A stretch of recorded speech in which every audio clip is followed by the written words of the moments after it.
Պարոն Պարսյան, կխնդրեի դիտարկեք, թե ԱՄՆ-ի կողմից ներմուծված մաքսատուրքերը ինչպես կազդեն ընդհանուր համաշխարհային տնտեսության երկրների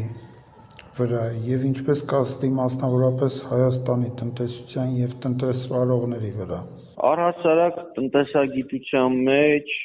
մաքսերի կիրառումը հետապնդում է առաջին հերթին սեփական կամ ներքին շուկան պաշտպանելու նպատակ, ինչպես նաև պետական բյուջե, ֆիսկալ նպատակ։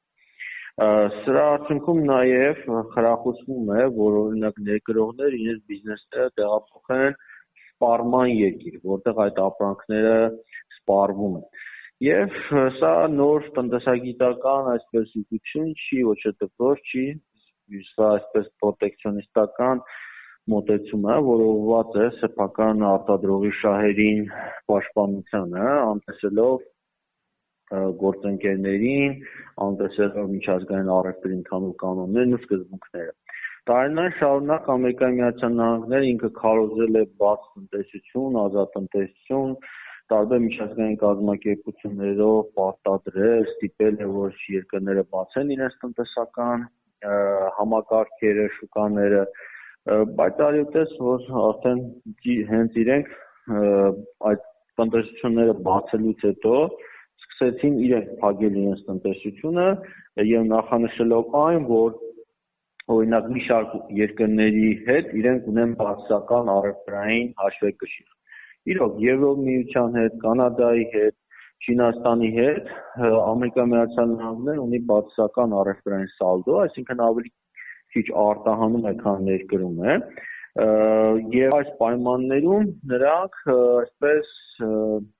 պարտվողի դերում են, առևտրի մասով, հանդես գալիս եւ նրանք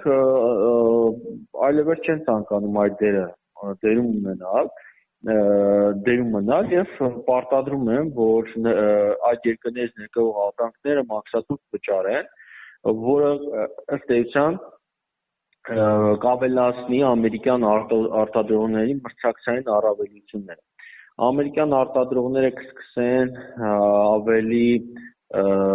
ուժեղ զգալ ներքին շուկայում, իրենց ապրանքների գները կլինեն ավելի մրցունակ, քան ներկրվող ապրանքների գները։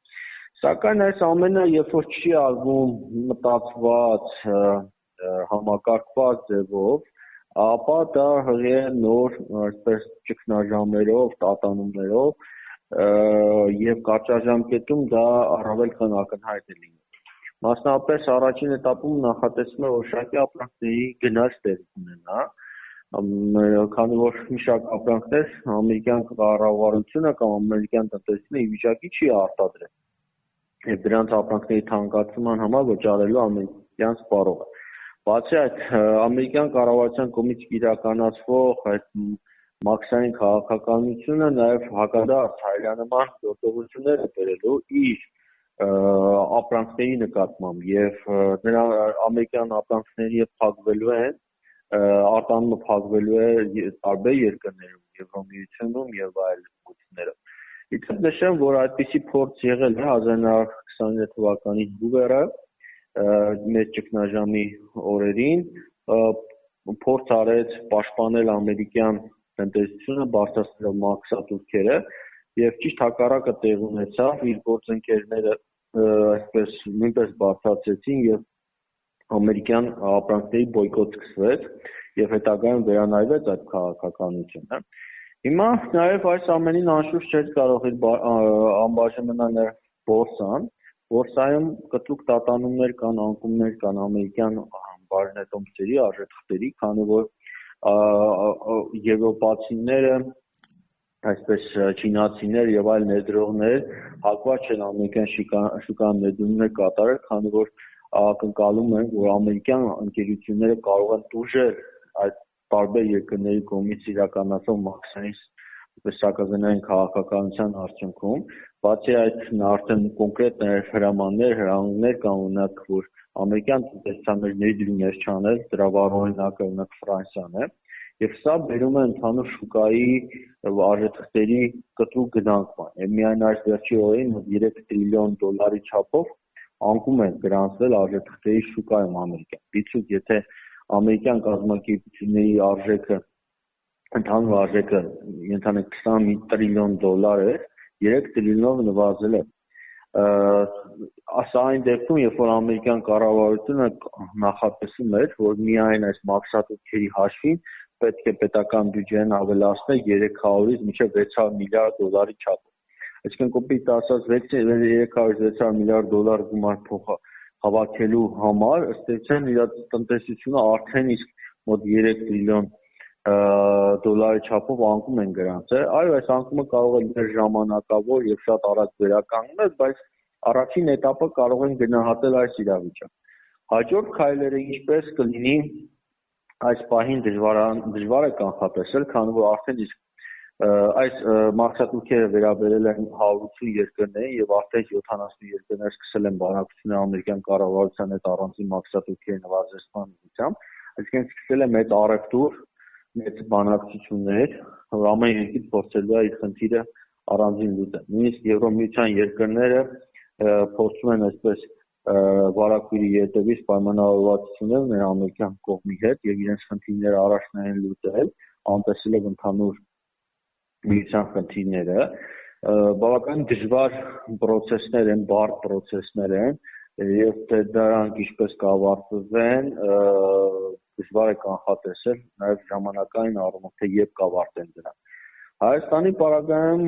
10%-ի մաքսատուրքերի սահմանումը Հայաստանի տնտեսության համար չի կարող այդպես լուրջ հետևանքներ թողնել, հաշվի առնելով այն, որ մենք Ամերիկայի Միացյալ Նահանգները ախտանում ենք ընդամենը $110 միլիոն ապրանք, որը բավականին փոքր գումար է։ Այդ ապրանք $110 միլիոն մեծ մասը վերջի տարիներին ադամանդ է եւ այդ ադամանդի թանկացման հետևանքով թե մենք այդ շուկան կկորցնենք թե ոչ, վաղ է գնահատել, քանի որ կարող է այլ երկրներից ներկող ադամանդը էլ ավելի թանկանալ նույն մաքսատուրքերի պատճառով։ Դիցուք Հնդկաստանից ներկող ադամանդը կարող է թանկանալ 30%-ով, Հայաստանը 10%-ով, Հայաստանի ադամանդը լինի շուկայում ավելի մրցունակ։ Նշեմ նաև, որ Հայաստանի պարագայում Հայաստանը չէր կարող ենթանիկ արձագանքել ամերիկյան մաքսատուրքերի բարձրացմանը, քանի որ ինքը հանդիսանում է միութենական անդամ երկիր եւ մաքսատուրքերը որոշվում են միասնաբար մաքսային միության 5 անդամները՝ Ռուսաստանը, Բելարուսը, Ղազախստանը, Ղրղըզստանը, իսկ Ռուսաստանի, Բելարուսի նկատմամբ ընդհանրապես որևէ մաքսատուրքի բարձրացում չի եղել, հաշվի առնելով այն, որ նախկինում արդեն ինչ որոշակի բարձրացումներ եղել են, տնտեսական պատժամիջոցներ եղել են։ Այսինքն Հայաստանի պարագայում այս բարձրացումը չի կարող մաքսատուրքերի մասով ուղղակի ազդեցություն թողել, բայց այն ներդրողները, որոնք ամերիկյան օրինակ ֆոնդային բորսային փողեր են դրել, հատկապես վերջի շրջանում բավականին ակտիվ են այդպիսի ընկերությունները, որոնք Հայաստանից այսպես գումարներ էին հավաքում եւ դրսում մարզերում գումար էին ձեռք բերում։ Նույն օրինակ մենք ունենք նաեւ տարբեր ֆոնդերի կառավարիչներ, կենսաթոշակային, որոնք ձեռք են բերել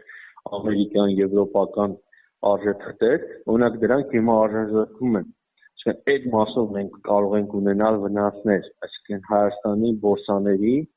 Հայաստանի ներդրողների վնասները բավականին մեծ լինելու, քան այդ արտահանողների վնասները։